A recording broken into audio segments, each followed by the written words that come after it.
کیا جس چیز کی انسان آرزو کرتا ہے وہ اسے ضرور ملتی ہے؟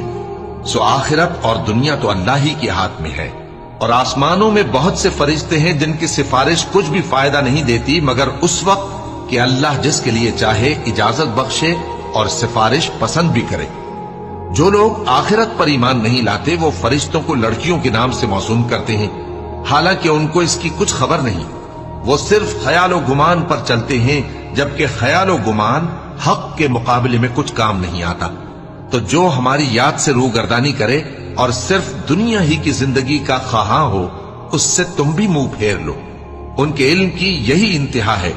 تمہارا پروردگار اس کو بھی خوب جانتا ہے جو اس کے رستے سے بھٹک گیا، اور اس سے بھی خوب واقف ہے جو رستے پر چلا۔